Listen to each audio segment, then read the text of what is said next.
કદાચ નહીં કરો પણ તમારા ઘરની અંદર જે ઘરડા લોકો છે એની સેવા કરશો ને તો બધું થઈ ગયું.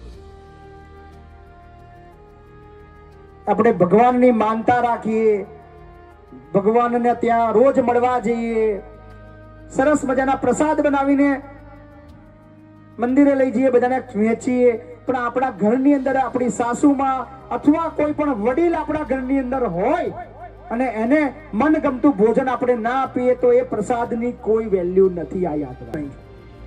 આના પરિસ્થિતિ ચાલી તો હમણાં જ મેં કીધું કે આ વર્ષની અંદર 5000 વડીલો કદાચ મારા આશ્રમમાં થઈ જશે, જે સ્પીડમાં ચાલી રહ્યું છે.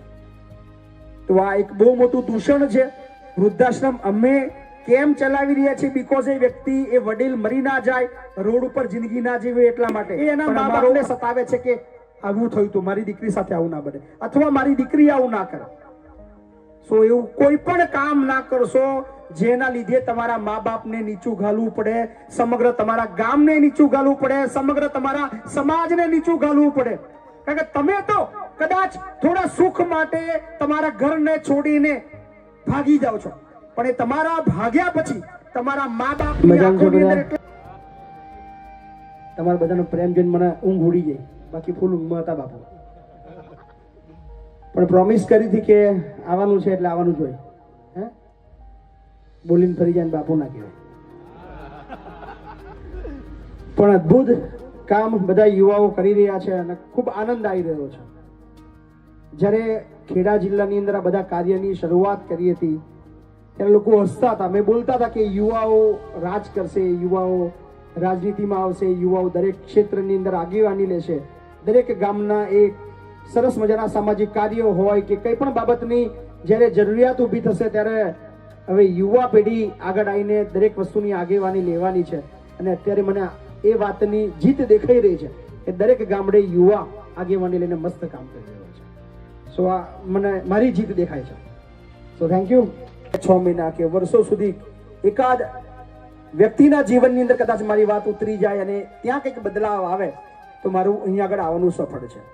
મારો હંમેશા એ પ્રયત્ન રહ્યો છે કે કોઈ પણ જગ્યાએ હું હાજરી આપું ત્યાં 2-5 મિનિટ જ્યારે પણ મને વક્તવ્ય આપવાનો મોકો મળે છે, મારી વાત રજૂ કરવાનો મોકો મળે, ત્યારે કદાચ મારી એક નાનકડી વાતથી કોઈ એક વ્યક્તિના જીવનની અંદર પરિવર્તન લાવવામાં હું સફળ થઉં તો એ મારો ફેરો સફળ છે એવું માનું છું. સો આજે બી મારી એ જ પ્રાર્થના છે ને એ જ મારો પ્રયત્ન છે. બહુ બધી મારી માતાઓ બેઠી છે, બહુ બધા ભાઈઓ બેઠા છે, યુવાઓ બેઠા છે. થોડી વાત સામાજિક ક્ષેત્રે કરી છે કારણ કે આજે આપણે જે જગ્યાએ બેઠા છીએ ત્યાં બીજી કોઈ ચર્ચા થઈ નથી, પણ સમાજની અંદર ઘણા બધા બદલાવની જરૂર છે. અને મારી વાત સમાજ એટલે કોઈ એક સમાજ માટેની નથી, સમગ્ર માનવ વ્યક્તિઓની વાત છે. આપણા ભારત દેશની અંદર આપણી જે સનાતન સંસ્કૃતિ છે એમાં એક જ વસ્તુ શીખવાડ્યું છે કે સમગ્ર માનવ જીવની તમે એમના પ્રત્યે માન રાખો, એમના પ્રત્યે દયા રાખો, નાત જાતના વાડા મૂકી દો. અત્યારે બહુ બધા યુવાઓ છે અને બધા લગભગ સોશિયલ મીડિયાની અંદર છે. સો એક નાનકડી હું થોડું ઘણું જોઉં છું એની અંદર મને થોડું દેખાય છે જાતિવાદના ઉશ્કેરણાજનક વાતો બધી હોય છે. કોઈ એક સમાજ પર કોઈ ટિપ્પણી કરે તો એ સમાજના લોકો એની પર આખા ગંદુ લખતા હોય છે. બીજા કોઈ સમાજ ઉપર જાય પછી એ આખું ચકદોડ ચાલ્યા કરે. એટલે બધા યુવાનોને મારી અપીલ છે કે કદાચ કોઈ આપણા સમાજ પર કોઈ ટિપ્પણી કરે છે તો એને જવાબ આપવાની જરૂર નથી, એને એનું કામ કરવા દો.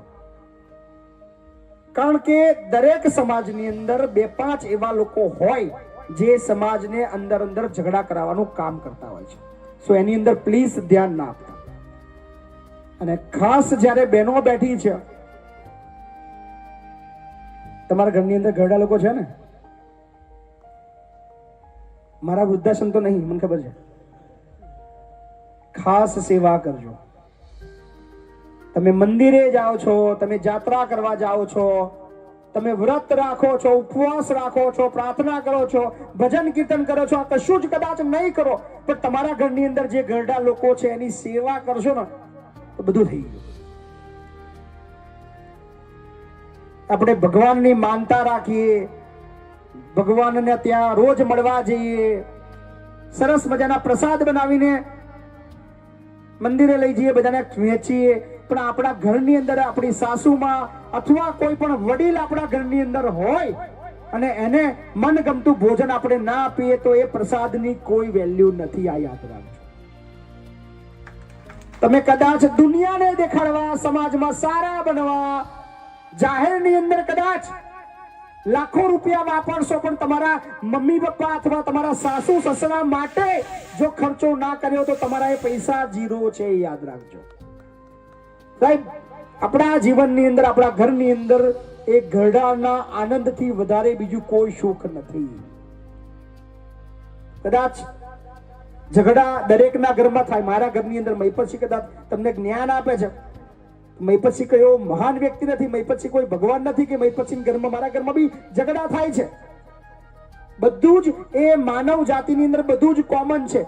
પણ એનો મતલબ ક્યારે એ ના થવો જોઈએ કે આપણા ઘરની અંદર આપણા જે વડીલો છે એમને ક્યારે સાંભળવું પડે, એમને ક્યારે એમની ઇજ્જત નથી થતી એવું એમને ફીલ થાય, એમનું વારંવાર અપમાન થતું એવું લાગે, એમને વારંવાર આપણે ઉતારી પાડીએ, એમને આપણે ગણતરીમાં ના લઈએ, આપણે એમની કોઈ વાતની ગણતરી જ ના કરીએ, એમને કહીએ વારંવાર તમને ખબર નહીં પડતી, તમે ચૂપચાપ બેહી રહો.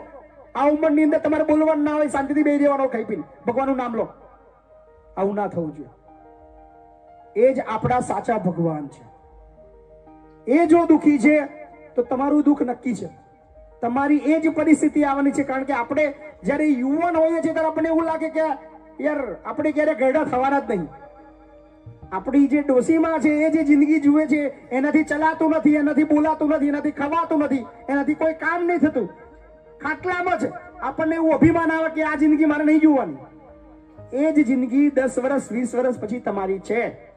પણ તમારા જો કર્મો સારા હશે, તમે જો તમારા ઘરડા લોકોની સેવા કરશો, આજુબાજુના લોકોની બી સેવા થાય. મારા ત્યાં 800 છે, કોઈ આજુબાજુ વાળા બી નહીં, કોઈ હગાવાળા બી નહીં, તો એમાં સેવા કરીએ છીએ. કોઈ નોંધ લે કે ના લે, ભગવાન તમારા કામની નોંધ લેશે. તમારા ફરિયાની અંદર પણ કોઈ વડીલ હોય જેનું કોઈ ના હોય, સાહેબ એક ટાઈમ બી રોટલો ભલે હુકો બી હોય હાલી આવજો. કદાચ એ ભૂખ્યો હશે ને 3 દિવસનો, એ હુકો રોટલો બી એટલા આશીર્વાદ તમને આપશે કે તમારી હાથ પેઢીમાં ક્યારે દુઃખ નહીં પડે. આ યાદ રાખજો. બીજું કશું વધારે બોલતા તો મને નહીં આવડતું, પણ એક વસ્તુ ચોક્કસથી કહેવી છે કે જે હું રોજ અત્યારે દુઃખ અનુભવી રહ્યો છું, રોજ 20 એડમિશન આવે છે, રડતા કકડતા એક જ કમ્પ્લેન છે, ઘરમાં રાખવા તૈયાર નહીં. આઝાદી જોઈએ છે બધાને, પણ ઘરડું માણસ ઘરની અંદર કોઈને ગમતું નહીં. આના પરિસ્થિતિ ચાલી તો મેં હમણાં જ કીધું કે આ વર્ષની અંદર 5000 વડીલો કદાચ મારા આશ્રમમાં થઈ જશે, જે સ્પીડમાં ચાલી રહ્યું છે. તો આ એક બહુ મોટું દૂષણ છે. વૃદ્ધાશ્રમ અમે કેમ ચલાવી રહ્યા છીએ? બીકોઝ એ વ્યક્તિ, એ વડીલ મરી ના જાય, રોડ ઉપર જિંદગી ના જીવે એટલા માટે. પણ અમારો અંતિમ લક્ષ્ય એ છે કે મારા વૃદ્ધાશ્રમમાં એક પણ વડીલ ના રહે, એ માટેની મહેનત અમે કરવા નીકળ્યા છીએ. તો બધાને બહુ બધી અપીલ છે કે તમારા વડીલને સાચવજો. એનાથી વિશેષ બીજું એક વસ્તુ કે તમારા બાળકને ભણાવવા માટે ખર્ચો કરજો.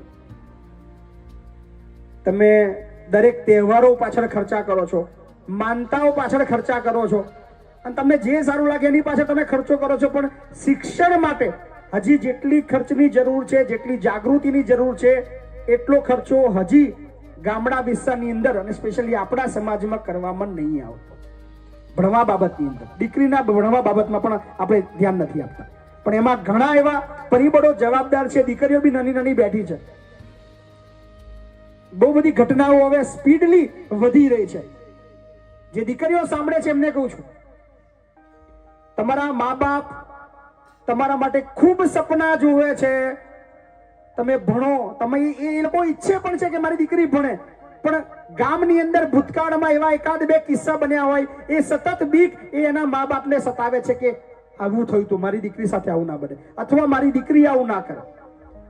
સો એવું કોઈ પણ કામ ના કરશો જેના લીધે તમારા મા બાપને નીચું ઘાલવું પડે, સમગ્ર તમારા ગામને નીચું ઘાલવું પડે, સમગ્ર તમારા સમાજને નીચું ઘાલવું પડે.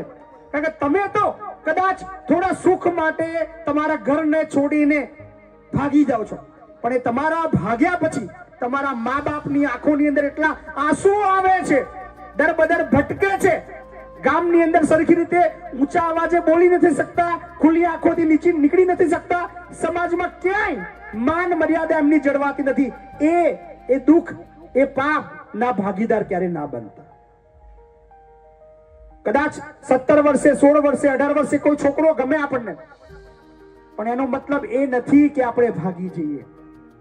અને પહેલા કંઈક બનો, સક્ષમ બનો, ભણી ગણીને એવા આગળ વધો, અઢળક સારા સારા પાત્રો તમને મળવાના છે. પણ નાની ઉંમરની અંદર 16 વર્ષ 17 વર્ષ કે 18 વર્ષની અંદર એવું કોઈ કામ ના કરો જેના લીધે તમારો આખો પરિવાર વિખેરાઈ જાય. યાર ઘણા બાપને મેં રડતા મારા ઓફિસની અંદર જોયા છે, બોલે છે કે મારી દીકરી પાછળ મેં ખૂબ ખર્ચો કર્યો, 17 વર્ષની દીકરી હતી આજે ભાગી ગઈ. લાચાર બની જાય છે બાપ. એટલે બે હાથ જોડીને અપીલ કરું છું દીકરીઓને, પ્લીઝ તમારા મા બાપની ગરિમા જાળવજો. તમારા સમાજની, તમારી પોતાની અને આખા ગામની રિસ્પેક્ટ તમારા હાથમાં છે. સો બહુ બધી બધાને હું આભાર માનું છું. થેન્ક યુ, મને અહીંયા બોલાવ્યો, આટલું માન આપ્યું, સન્માન આપ્યું. અને ઓલવેઝ જ્યારે પણ આ ગામની અંદર કાર્યક્રમ હોય મને જાણ કરજો, ચોક્કસથી આવીશ. અને એ સિવાય જ્યાં પણ મારી જરૂર પડે, જે પણ અહીંયા આગળ બાળકો બેઠા છે, જે પણ સમાજના હોય, જે પણ ધર્મના હોય, જેને ભણવા માટેની જરૂર પડે ચોક્કસથી મને યાદ કરજો. જેને જે ભણવું હશે, ધોરણ 6 થી લઈને કોલેજ સુધી, જેને જે ભણવું હોય, જેટલી ફી હશે, જે કોલેજમાં જે સ્કૂલમાં ભણવું છે, ખાલી એકવાર આવી જજો, એની ગેરંટી મારે ત્યાંથી તમને હું ભણાવીશ. 1 પણ રૂપિયો ફી ભરવાની નથી. પૈસા માટે તમારું ભણતર નહીં અટકવા દો, એની હું ગેરંટી આલું છું. ખાલી એકવાર સંપર્ક કરજો, બાપુ મારું બાળક છે, મારી દીકરી છે કે મારો દીકરો છે, અને આ જગ્યાએ આ કોલેજમાં એડમિશન લેવું છે, જે પણ ફી થશે એના માટે હું બેઠો છું, ચિંતા ના કરતા. પણ તમારા બાળકને ભણાવજો. ભણશે તો આખા ગામનું નામ રોશન કરશે, આખા ગામ માટે લડશે, આખા ગામ માટે કામ કરશે, આખા સમાજ માટે કામ કરશે, આખા દેશને એ મદદરૂપ થશે. સો શિક્ષણની અંદર એ તાકાત છે. અને એ જ શિક્ષણ થકી જે પરિશ્રમ કરીને ઘણા બધા યુવાનો અત્યારે નોકરીએ લાગ્યા છે, જેનું કદાચ હમણાં થોડી વારમાં સન્માન થવાનું છે. સો એ બધાને બહુ બધી શુભેચ્છાઓ. થેન્ક યુ બધાને, મારા જય માતાજી. Thank you.